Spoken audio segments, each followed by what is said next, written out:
Hello, everyone, and welcome to Leveraging Your LinkedIn Profile to Build Your Virtual Personal Brand. My name is Sarah, and I'm very excited to see you at the 2020 LOVE Conference, hosted by the Office of Leadership Development, sponsored by Xfinity and Coca-Cola, and in partnership with the Wellness Resource Center and Career Center. I am very pleased to introduce Angie Bergner. I'm going to hand this over to Angie to introduce herself.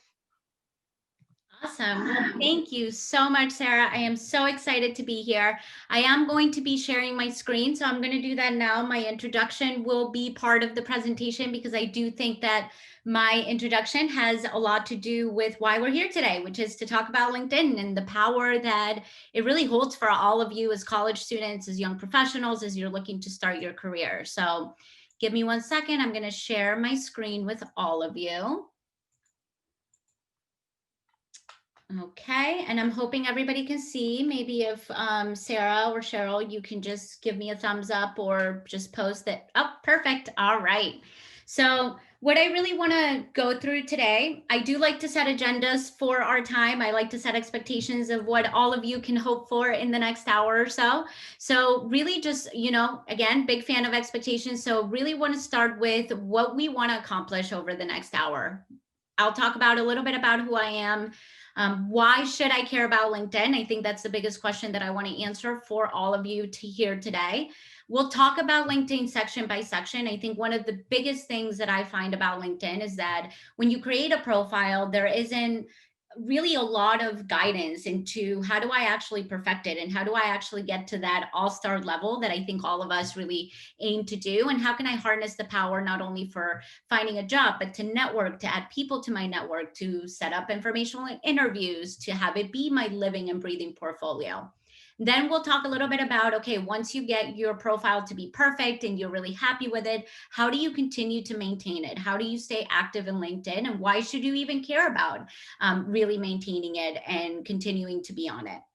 And then I do want to make sure that I leave plenty of time for any questions on what you should be doing, any clarification on what I go through. So let's get started. Let's start with who am I? So, why am I here? Why am I talking to you about LinkedIn?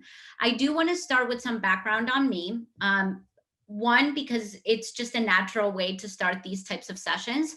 But more importantly, I want to do this in a certain way because I do want to make a point about the power of LinkedIn and the value that you can get out of your LinkedIn profile. So I'm going to give you a little bit of background on myself, both from a professional perspective and from a personal perspective. So from a professional perspective, who am I? Above all, professionally, I am a champion for DEI in the workplace. That's diversity, equity, and inclusion. Above all, that's, if somebody tells me what is my goal, what is my passion, what drives me, I would say, being a champion of DEI in workplaces, that's my number one. My biggest fear of influence in really the journey that I think organizations and as a society we're trying to take towards a more equitable workplace. For me, that direct sphere of influence lies in the work that I do within recruiting and growing a company. I'm also an immigrant, I'm a woman, I'm a mom, a Latina. So for me, DEI work is just very, very personal. For 12 years, I was a trainer and curriculum developer for a global summer internship program for college students. Temple was actually a partner of ours. So in my 12 years that I was with DCI, I coached a lot of Temple students. And really, outside of that, professionally, I'm a recruiter. So that's a heavy background from me professionally. And right now, being the head of people ops for my firm, that's a big part of what I do is helping grow the startup. So I do a lot of recruitment. And then I'm also a career coach. So, since 2007, I really became really passionate about career development for young professionals. And a lot of that career development is through really meaningful but ongoing training and career coaching for professionals that are not just starting their career, but also professionals that are well into their career. So obviously all of that ties into why we're here and talking about LinkedIn and how that can help you in your own career development. And then finally, professionally, what I do for a living, the title that I have, my job that I have is really to be the head of people operations and business operations for Ivy Research Council.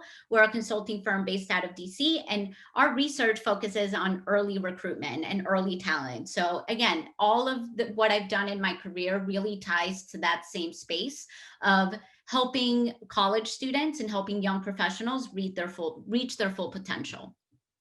From a personal level, who am I? Like I said, I am Latina. I am an immigrant. I came from Colombia when I was 9 years old, not knowing a single word of English. I'm a mom. I have a little boy. I have a toddler who's 4.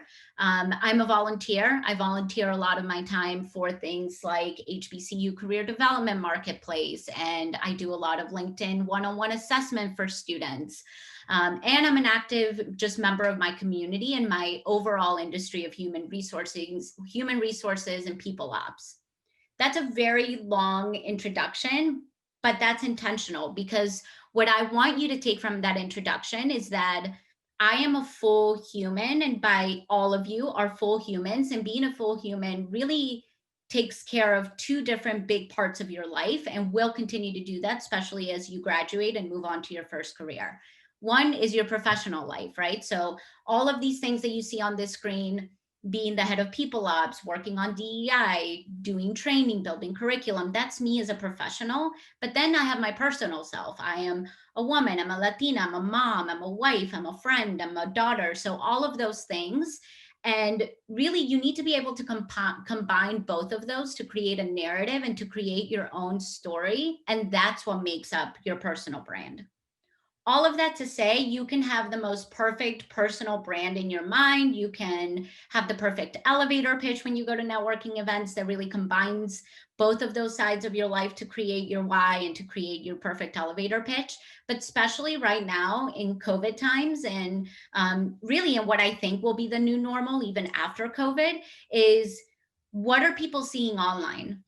What are they going to see when they go to your LinkedIn profile as a recruiter? And how can you grab a recruiter's attention, or a potential client, or a potential colleague, whatever the case might be? How can you leverage your LinkedIn so that you're not just looking at it as a profile that you have and that you're only active on when you're actively searching for a job, but really think of it as your online portfolio. So my hope is that over the next 50 minutes or so, that you're really able to take a lot of what we talk about and you start to look at your LinkedIn profile and as not just merely your profile and an account and a social media account that you have when you need a job, but that you're active on it every day and that you're building on your personal brand, and that you really use it as that, live online portfolio that you can always continue to add to.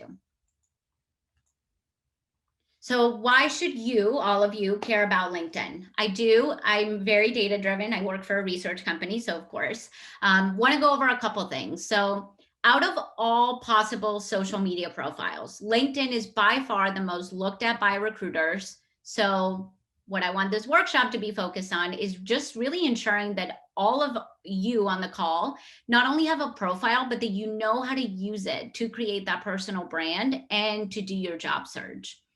Making your LinkedIn profile is literally just the first step. I don't think enough people know exactly, like, okay, what are the different sections and which ones populate when I do certain activities on LinkedIn. So really want to kind of walk you all through it so that you start to see the value, and you see these numbers on the screen, right? So 39% gave a positive impression of their personality and organizational fit. 36%, the profile supported their professional qualifications, or their profile showed the candidate was creative. I am a recruiter myself, we use social media, but especially LinkedIn, daily and regularly just to make decisions. 50% of hiring managers will actually decide whether or not to move forward with a candidate application based on their LinkedIn profile, alongside how they do in different parts of the interview. So biggest takeaway, recruiters are not just looking at resumes and job applications. I don't know how many college students know this. I think this should be more widely shared by people in your life is that recruiters, a big part of our job when we have open requisitions, so when we have job openings, is that yes, we are posting on LinkedIn, we're posting on Handshake, we're posting on all of these different platforms. But outside of that, a big part of what we do as recruiters is we're sourcing candidates ourselves. We'll talk a little bit about sourcing a little bit later in the presentation, but a big part of sourcing is me being active on LinkedIn and actually looking for candidates that fit what I'm looking for based on skills and based on LinkedIn profiles by doing my own search. And if you don't have a LinkedIn profile that is active and that has the right keywords, you could be missing out on recruiters completely just reaching out to you and helping you in your job search.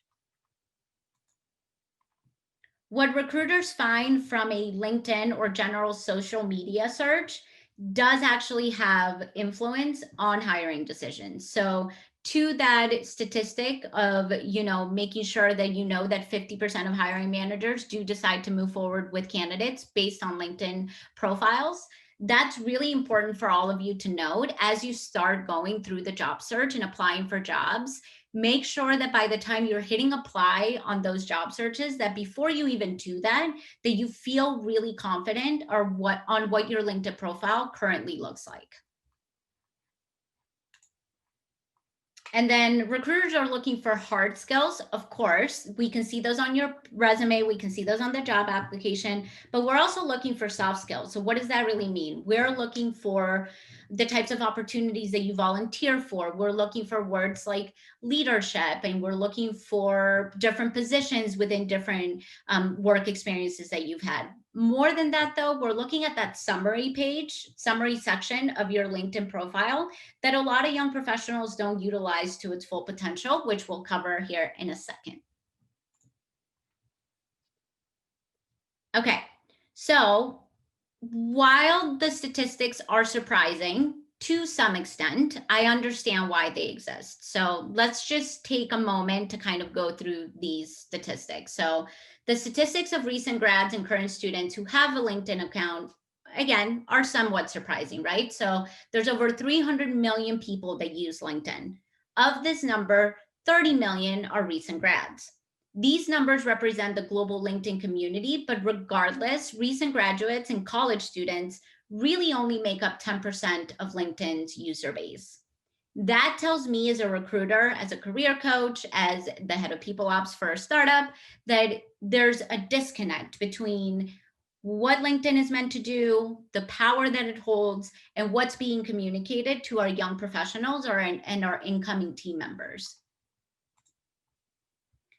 I honestly think it's mostly because college students and recent grads don't really understand the value of LinkedIn because no one has taken the time to actually walk them through, one, what a good profile looks like, but more than that, what are the different sections? How do recruiters look at LinkedIn profiles? How are they sourcing students or potential team members on the back end?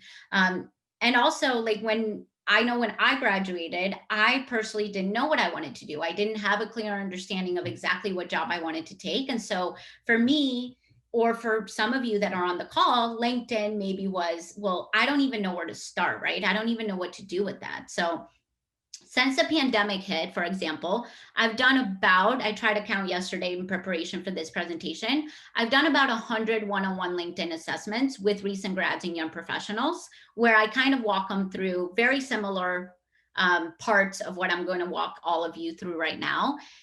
The overwhelming majority of those young professionals that I did one-on-one sessions with fall under this category of just not understanding the value of LinkedIn. I would go through some of the sections, and for a lot of them, they would stop me and say, wait, I didn't even know that was a functionality within LinkedIn. I didn't even know that was a section on my LinkedIn profile. So I think that's where a lot of it stems from.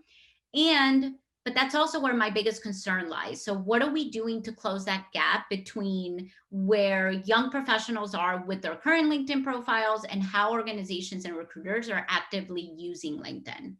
87% of recruiters, myself included, use LinkedIn regularly. We don't just use it to post jobs. That's only a very small part of what we use it for. And we don't just wait for applications to start coming through. again, that's part of it, but we're actually actively sourcing potential team members and hires on the back end using things like Recruiter Lite and Recruiter that we pay for in addition to our LinkedIn. And that's, I think, the piece that I really want to make sure that you all leave today knowing is that the more time and more effort you put into your LinkedIn profile now, the better chances you have of recruiters actually finding you versus you just getting into the inboxes alongside sometimes thousands of other applicants that are applying for the same jobs. This is really where you can take some control over your recruitment destiny, over how you're building your professional network. If you're still, not actively ready to start the job search, you need to start building this professional and personal brand now so that when that time does come, you're ready to go. So again, more on, why should I care about LinkedIn? Number one, we need to get you all to the point where you're looking at LinkedIn to tell the world your work story. So it's time to tell your story. It's time to shine and to show the world who you are. It's time for, to really be able to paint a picture of your life experiences combined with your work, combined with your educational background, to really make you that holistic person that recruiters are looking for. Kind of takes me back to why I spend a little bit more time on an introduction than we normally would in these settings, because I wanted you all to really get an understanding of who Angie Bergner is and who I want potential employers, potential partners, potential colleagues to really see me as. And you just can't get that much on a resume. We have resume norms for better or worse and best practices of keeping it nicely to one page. And so automatically you're being forced to leave out a lot of things off of your resume that you can really leverage LinkedIn to really highlight and to shine, and that will make a big difference. It's really your time for humble brags. I love humble brags in a professional environment, especially as you're going into your job search. So get used to doing some humble brags. Get used to using LinkedIn as a platform where you can highlight things that you're particularly proud of, so that if I'm a recruiter and I land on your profile doing a search, that I'm automatically captivated. I'm automatically interested in scrolling down more and reading about your volunteer experience and getting all the way to the bottom of your LinkedIn profile, where I can see those gold LinkedIn recommendations that we'll talk about here in a little bit. All right. This right here, like I said, 87% of recruiters use LinkedIn regularly. And as of 2019, 122 million people received an interview through LinkedIn. That is the majority of our interviews that we do at our startup come from LinkedIn right now. Okay, so let's go. This is the meat of it. So hopefully, you guys can all take notes. But again, if you have questions throughout, feel free to chat them in. Feel free to kind of stop me if there's something you want me to clarify. Otherwise, we can do questions at the end as well. So I usually work my way from top to bottom of a LinkedIn profile.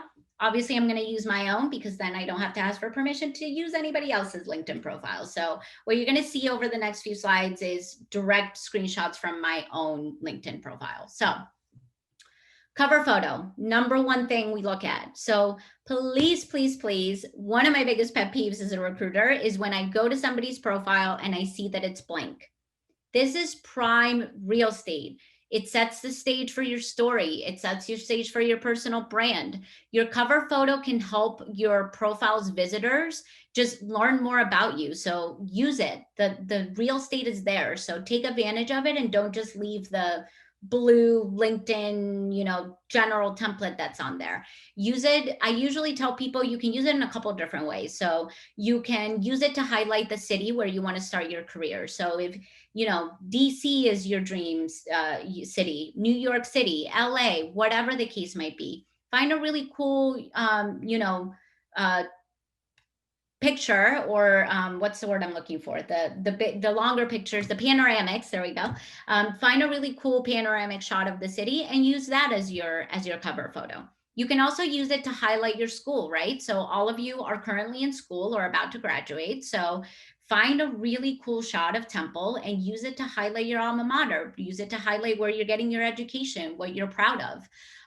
Your If you are an artist of any kind, if you are an artist, if you're a graphic design student, if you like graphic design as a hobby, whatever the case might be, if you are a writer, if you write poetry, if you have something that's personal to you, you can also use this real estate to highlight that. So put your own artwork up there, or find a cool background like I did here and put some of your own original writing or a quote that really speaks to you. Whatever you choose to do, use this real estate to start creating that narrative of who you are as a young professional. One thing that I really like to encourage students to start with for their cover photo, which not a lot of people know about, but it's like the greatest website. It's called Unsplash. And if you're on the app on Socio and you go to my session, at the very bottom, you should see that PDF. The link is also in that PDF. But unsplash.com actually gives you access to thousands of professional photos that you can use free of royalty. So you don't actually, they're stock photos that you don't have to pay for. So number one source for you to start your search for the perfect cover photo would be Unsplash. Okay, so quick summary on that cover photo. Don't leave it blank. Use Unsplash, use original artwork, and it can be city, industry, or just any kind of goal theme, but have a theme to it. Let's talk about our profile picture. You want a professional and clear headshot. This is where I see a lot of students and young professionals really pause and they kind of get frozen sometimes. So you do not have to have a professional photographer take your profile picture. You can get a perfectly professional, wonderful picture using your iPhone. So if you do have professional headshots, great. But if you don't let that stop you. All you need is the timer on your camera, some good lighting, a clear, non-distracting background, and some professional attire. So be yourself, show your personality, and don't just feel frozen because you feel like you have to actually get a professional photographer to take your headshot. All right, moving on to our headline. This in particular is where I see a lot of students and young professionals not take full advantage of the power of LinkedIn. The majority of profiles that I see that are from early talent candidates have a profile that just says something along the lines of senior at Temple majoring in business.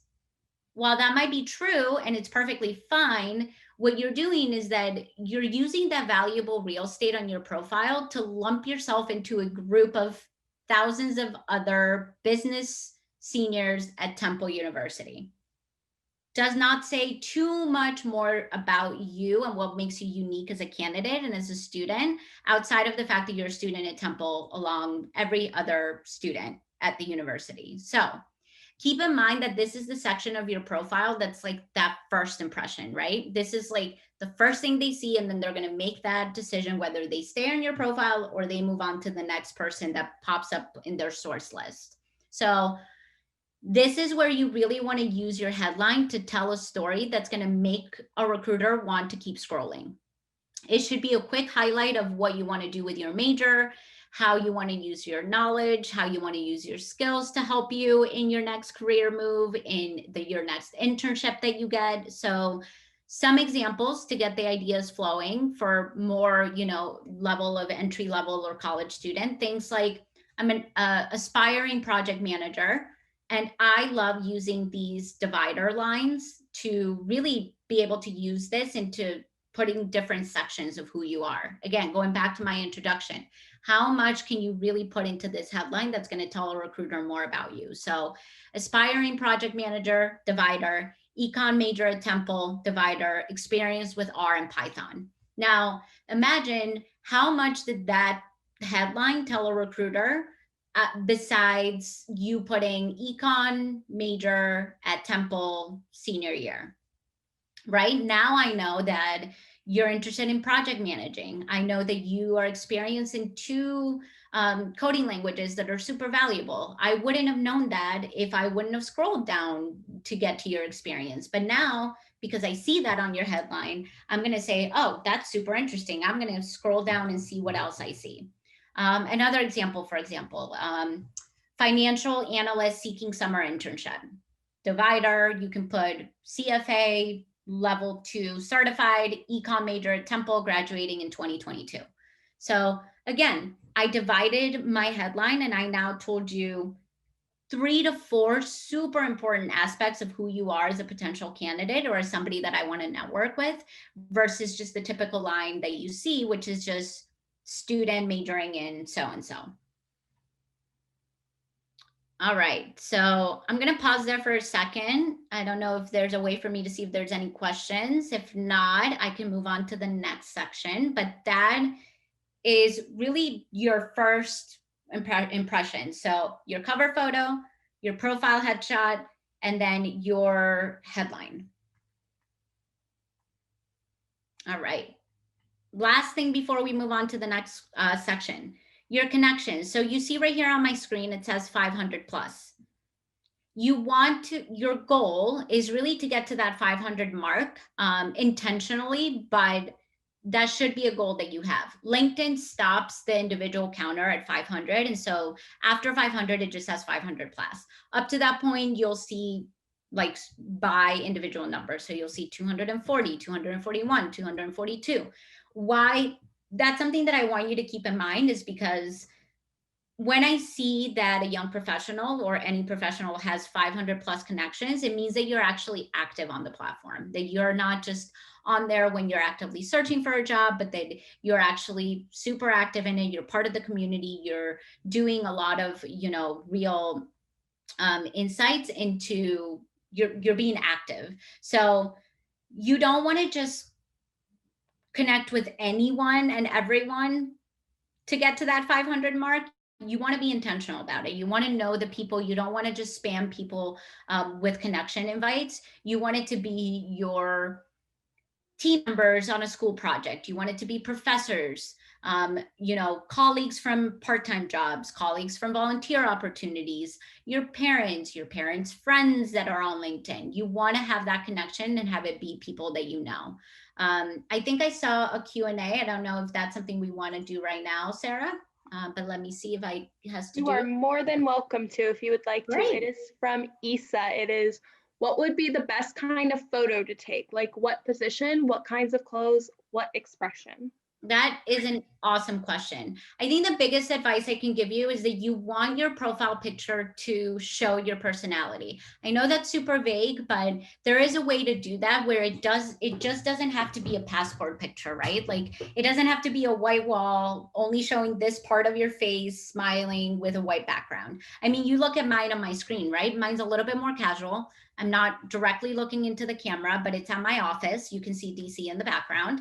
And you see I'm wearing jeans. So for me, I want people to go into my profile, and this is how we dress in our office. We don't wear suits. We are a more casual company culture.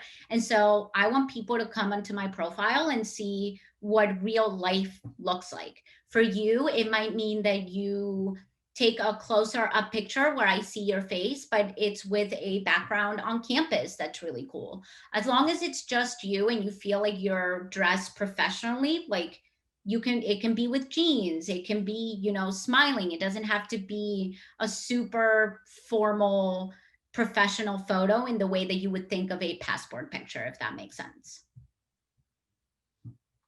All right, let's keep moving. Okay, your summary section. Start with something that will grab your reader's attention is the biggest thing I can say. So this is your chance to shine and show potential employers what makes you unique. So you want to expand on your professional experience. You want to expand on your personal goals, your interest. You want to tie it all together and give a recruiter a picture of the type of team member that you would make. So biggest thing I can tell you is create a narrative. Include your personality. So, besides my LinkedIn sessions, the most valuable one-on-one coaching that I can provide is walking young professionals through how to create their why statements. If you haven't done that for yourself, take the time to figure out what your why is, because that should be the foundation of what your summary section is. The biggest thing I see is that in young professional is that LinkedIn gives you a really long area to work with. I mean, you see how long mine is, and this is not even the full of it. I had to do the other side on my other one. Yours doesn't necessarily have to be this long because you're super early in your careers, but you should utilize the space way more than I see a lot of young professionals using it.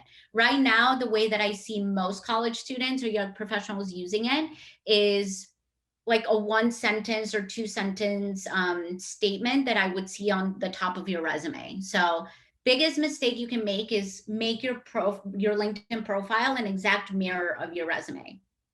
I want your LinkedIn to be an extension of your resume. I want to see more color. I want to see more detail. I want to hear more stories through your LinkedIn profile, because that's the beauty of LinkedIn. It doesn't have to all fit in one page. You can expand on things. You can create a narrative for yourself. So in that summary page, you really want to make sure that you're giving people that story about yourself. You see, I start with one of my favorite quotes from Brene Brown, who I am obsessed with.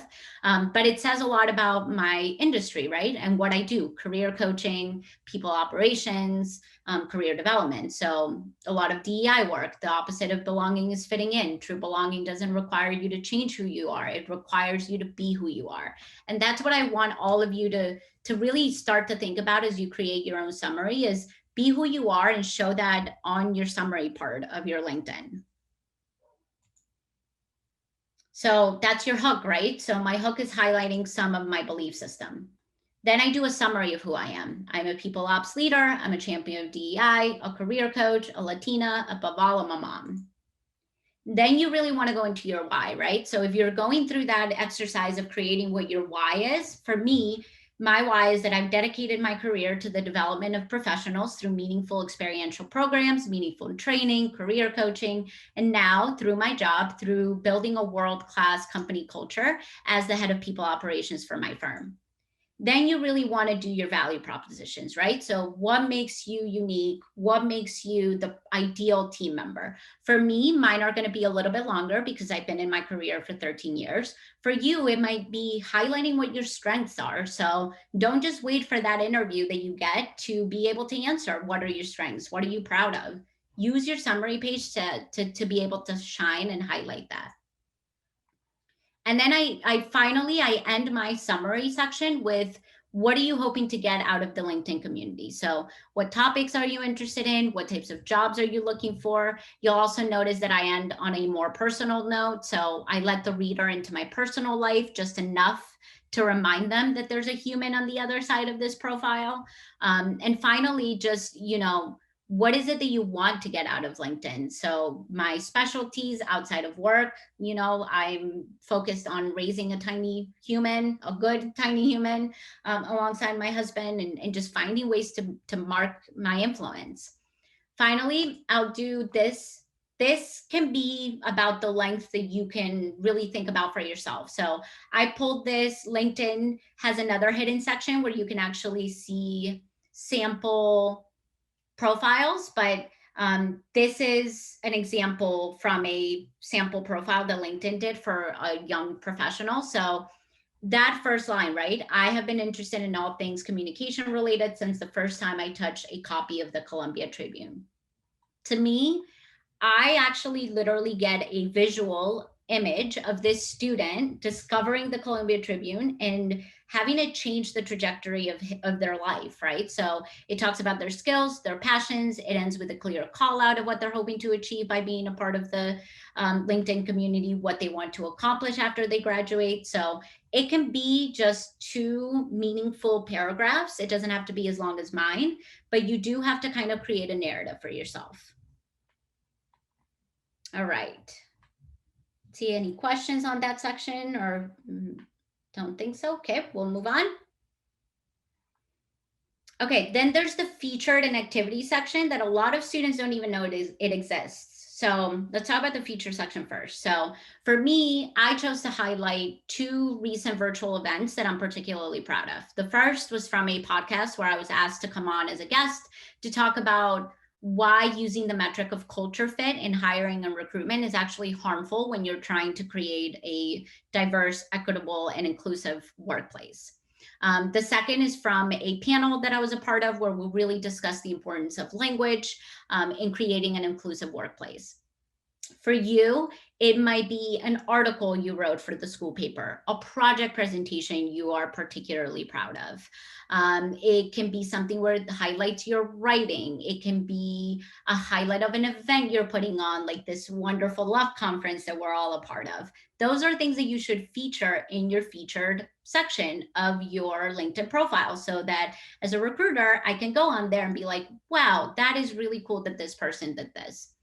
Right below the featured section, you have your activity pane, and this is your feed. So I want all of you to look at your LinkedIn profile. If you don't see the activity section automatically populate on your LinkedIn profile, it means that you're not active enough, because that will naturally populate by itself. You don't have to activate it or anything. It happens on its own. And that's basically your feed on the platform. So it gives all of your activity. Again, if you don't have it live, it means that you're not being active enough.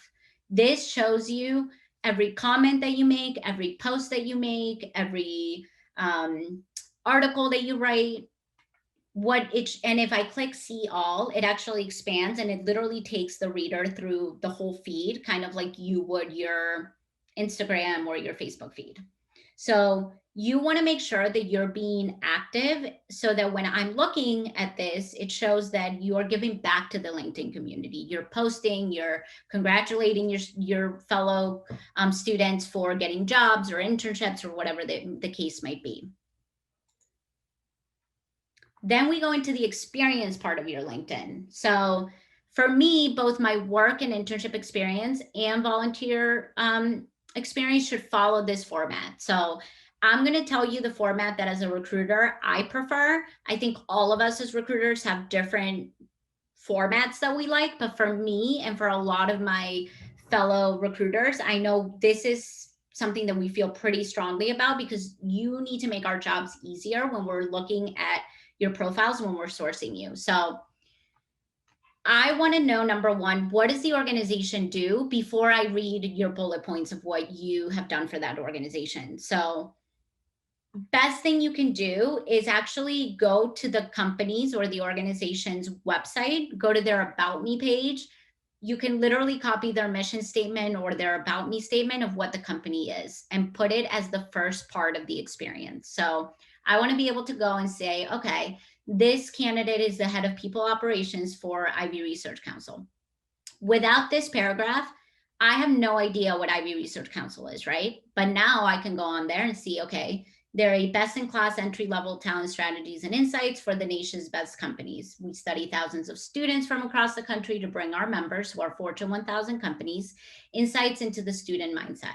Okay, that makes sense. So they're a consulting firm. They focus on research. They focus on early talent. Then I want to be able to see the 3 or 4 bullet points of what your biggest work streams, your biggest accomplishments were for that position. So very similar to what you would put on a resume. But again, don't have it just be a mirror of your resume. Really use the space, because you don't have that restraint of having it to fit onto one page, to really tell the recruiter or tell whoever's going on your profile for networking, what does the organization do? And then put the 2 or 3 bullet points. And then I want you to follow that exact same format for every job, every volunteer opportunity, so it all looks nice and uniform. The cool thing is that you can also add, to each experience, you can add media now, which is really nice and a lot of people don't utilize. So for me, when you click, if any of you go to my LinkedIn profile, and I highly encourage all of you to find me on LinkedIn and ask for a connection, because that is how we build our network. If you go to it and you click on here, it's actually a video that we created during a media day to tell potential candidates all about our company culture. So people can go on there, they can see that video, and then they can also download our culture code. So at IRC, we created a culture code. There are 7 principles that we believe in that guide all of our work, and that we really want to embody in all team members. So if you're interested in a job, for example, at a place like IRC, you now have this valuable information that you can download and use it to be able to figure out, okay, is this the place I want to be? Is this the type of, principles and things I'm looking for? So just make sure that you're really using that space to highlight what you were able to accomplish in each one of your positions. It can also look like this. This is more from entry level, so more, first job or internship. So, what is Y charts, right? Because I wouldn't have known otherwise. And then what are the 3 or 4 bullet points of your biggest accomplishments? So biggest takeaway from this section is just follow the same format, give people a summary of what the organization is, and then put the 2 to 3 bullet points. This is another example of one of my previous students. So, everything that you do within Temple right now, or your university or your college, you should use it and put it onto your LinkedIn profile if you don't have it already. All right, I don't see any questions coming through, so we'll move on. Okay, so a note real quick on skills and endorsements. You are able to actually add your own skills and endorsements. If you don't physically go in and do it yourself, it's going to populate the most used, or it's going to just pick up keywords from your profile. And what happens when you do that, it starts to pick things up like social media and Microsoft Office. And then people that go into your profile and they want to help you, and so they're endorsing you, all of a sudden your endorsements are ranking up for social media and Microsoft Office, which is fine. Those are good skills to have, but they're skills that most college students have. So you actually want to go into your skills and endorsement section, and you want to put skills that are relevant to your desired field or industry, and include hard skills like things like data analytics, Photoshop, any coding languages, R, Python, whatever the case is.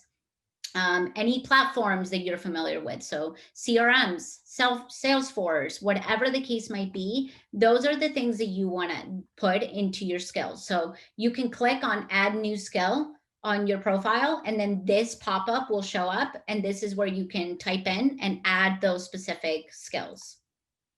Recruiter tip that I always like to give young professionals. One thing that you should do is go to the job section of LinkedIn and just start looking through job descriptions that you would be interested in, even if you're not actively recruiting yet because you're still in your junior year or sophomore year, whatever the case might be. Go through that exercise of looking at the job postings of jobs that you would ideally like to be recruited for, and start to note down skills, keywords that they list. And if you have any of those skills or experience, add it to your skills and endorsements, because those are keywords that will help your profile get populated when, as a recruiter on the back end, I'm actively searching and sourcing for students. And it also gives you a good running list of skills and keywords that you can be working on through your college career, of like, okay, I see that 8 out of 10 of the jobs that sound really interesting to me all have CRM experience preferred. So now you're like, okay, I should look into what the CRM thing is, and I should maybe, try to get some skills under my belt before I'm actively recruiting. All right. Any questions so far? All right. So let's move on to the next section. All right. Getting meaningful LinkedIn recommendations, they take time, but let me just say they are gold. LinkedIn recommendations act as a living reference check for recruiters. They're incredibly powerful if you approach them correctly. So what I like to tell everyone, whether they are 1 year into their career, whether they're still in college, whether they're 15 years into their career, I want everyone to have LinkedIn recommendations from 3 different altitudes of relationships. So what do I mean by that? Number 1, I really want all of you to have LinkedIn recommendations from people a level higher. So direct managers, mentors, professors, anyone senior to you, because that group of people, they can speak to your work ethic, to your project management skills, to your over skills as an employee, to how you interact and collaborate with somebody senior to you. Number 2, Would love for you to really focus on getting LinkedIn recommendations from peers at the same level. This is where I think a lot of people don't realize that it's actually super valuable for people on your same level to give you a LinkedIn recommendation. They think it only has to come from people that have managed you directly.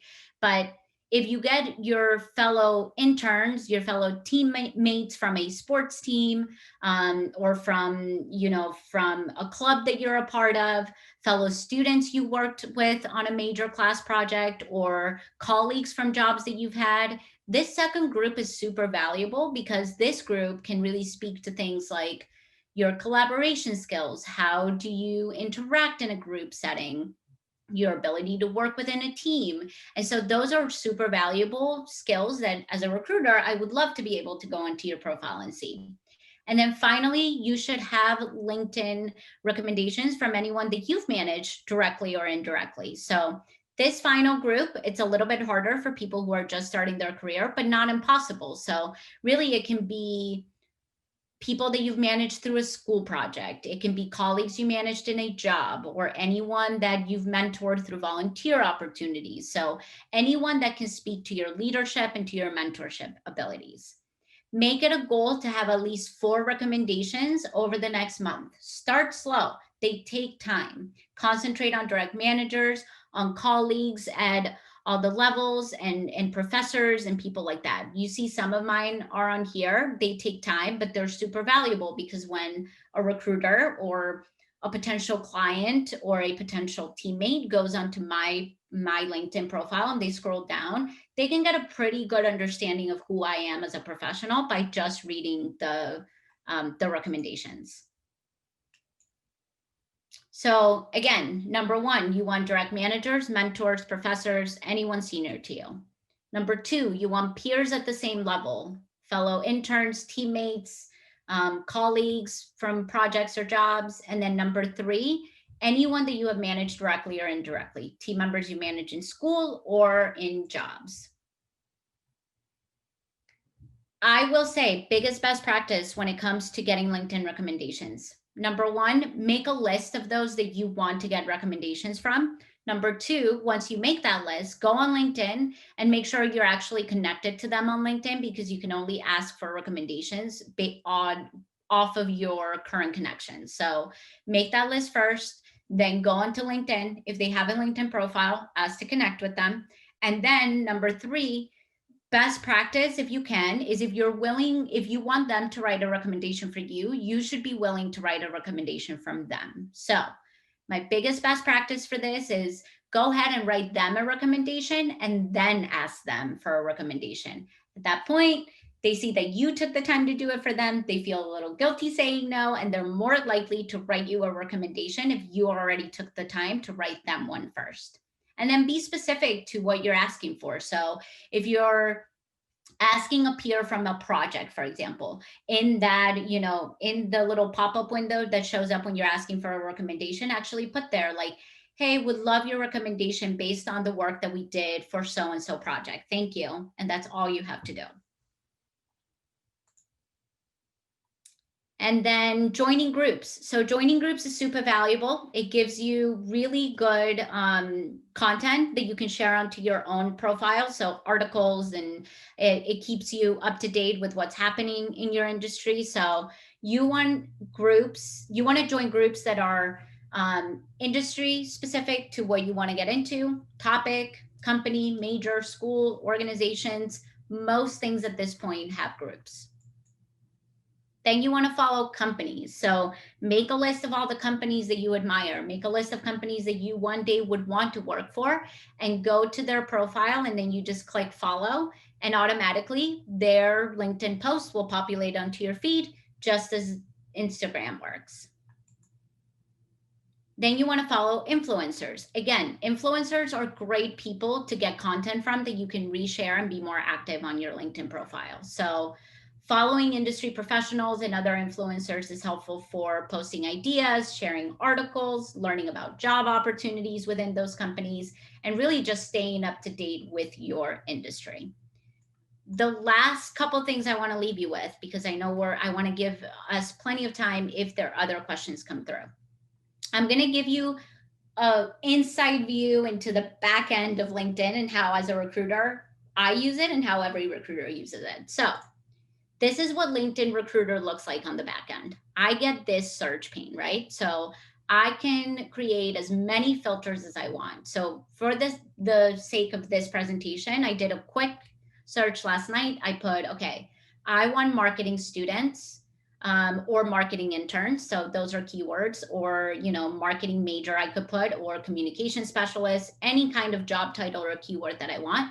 I can put location. So I only want students in the Philly area for now. Oh, sorry, my bad. Let me go back. And then skills. I want their skills to be marketing, content marketing. I can put Instagram. I can put Final Cut Pro. I can put Photoshop, whatever the case might be. The more filters I add, this ticker starts to move, right? So based on just this search, I have 6,595 candidates that I can look through. The way LinkedIn populated this is through everything that we just talked about. Keywords on your summary section, the experience section of your profile, the volunteer section of your profile. And now, as I'm sourcing candidates, I can go on here and start to look for potential fits for the job openings that I have. So this was a real search I ran. And the first 5 out of 10 were all Temple students. So Temple 2016 to 2020, this is a recent graduate, advertising. See, their headline is beautiful, right? It's divided. It says they're a recent graduate in advertising. They're interested in digital marketing and social media. In the past, they've done PR. So I'm like, okay, this is a good candidate. Now I'm going to click into it and I'm going to send them a message and say, hey, I have this great opportunity at a startup in DC. Here's the link to the job description. I think you would be a great fit. I'd encourage you to apply. Now, that was a recruiter reaching out to you. That wouldn't have happened unless your profile was populated enough and robust enough that you would have populated on this search. All right. So my final advice to all of you, you are in full control of your personal brand. So what do you need to do to reach all-star level? Spend a concerted amount of time getting your profile ready and complete. Recruiters need to be able to find you. And once they do, then you can shine and you can stand out. But above all, they need to be able to find you in the first place. Be an active participant of the community. So once you create your profile, you feel good about it, then start being active. Post, share articles, comment within the platform. LinkedIn is really about helping each other. It's about being active. It's just like any other social media platform that you're on. And then number 3, make meaningful connections. If you don't have this as a best practice already, I highly encourage it. It is a best practice I follow 13 years into my career. Make it a best practice that every time you meet someone in a professional setting, that the first thing you do is you go into their LinkedIn and you ask to connect with them. You write a note, and all of you that are on the call should be doing this to me on LinkedIn and saying, hey, Angie, enjoyed your LinkedIn presentation for the LeadLAB conference, would love to connect. That is getting your numbers higher. That is adding to your network. So make sure that you start to create that as a best practice for yourself. And then finally, use LinkedIn to set up informational interviews. I don't think enough college students and young professionals realize that they should be doing this or can be doing this. So really set up informational interviews with professionals from companies that you admire, send them a message on LinkedIn asking to connect.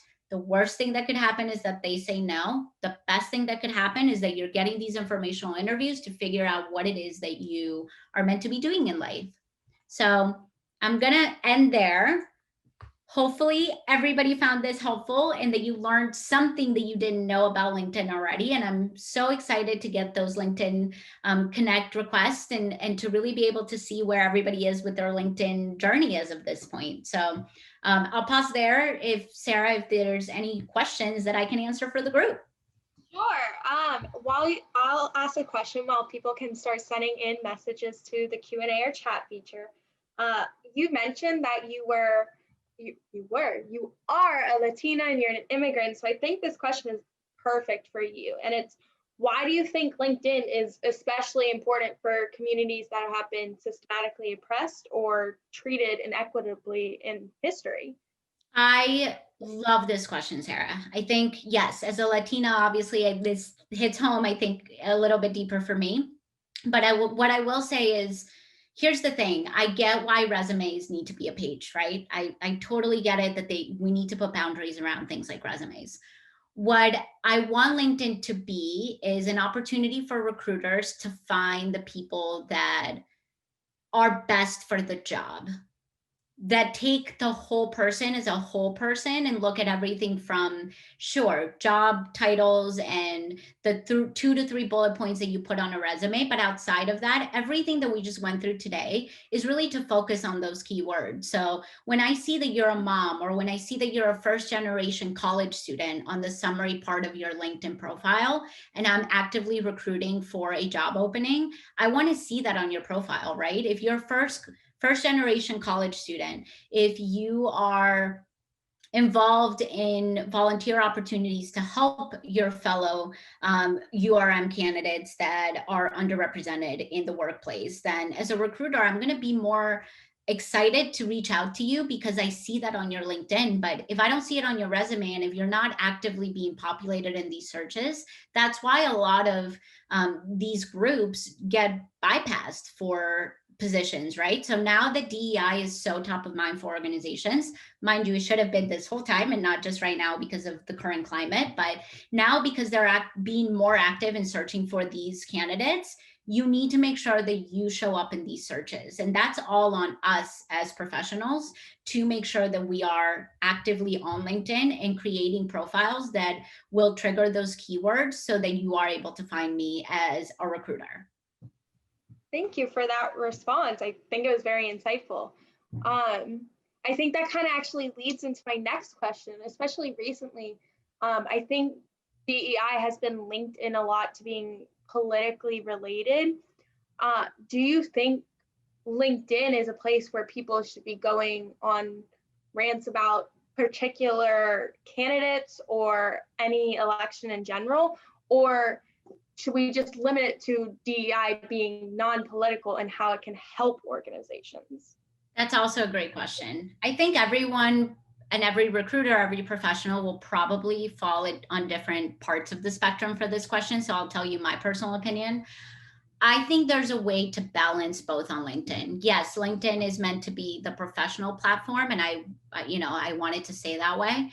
But being professional doesn't mean not talking about important issues. And I think people need to be able to delineate that, right? They need to be able to see, okay, LinkedIn is a professional platform, but it doesn't mean that I can't talk about systemic racism. It doesn't mean that I can't talk about the fact that there is still a huge wage gap between women and men in the workplace, and that there's less underrepresented groups in leadership positions within organizations. And that, when the racial movement hit, most companies put the nice little black square with the nice little statement on LinkedIn, and that was it, right? So there's a way to do it. Comment on there and say, what actions is your organization taking based on the current social or the racial movement? And how do you measure diversity and inclusion within your organization? Like, those are the types of conversations that we should be having on LinkedIn based around DEI, not so much like, here's why Trump is the best or not the best, or why Biden's the best or not the best. There's a place for that, and I don't think it's on LinkedIn. I think we need to focus on what can organizations be doing to better ourselves and to better the world of work for every single group of people.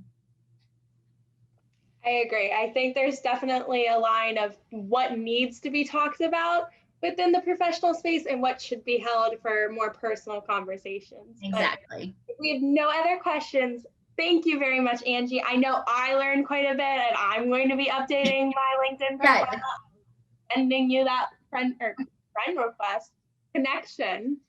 So thank you very much for speaking with everyone tonight, and I hope everyone else has a really great evening. Awesome. Thank you so much, Sarah. And you've been awesome at putting this together. So kudos to you. This should go on your LinkedIn profile. Thank you. All right. Bye.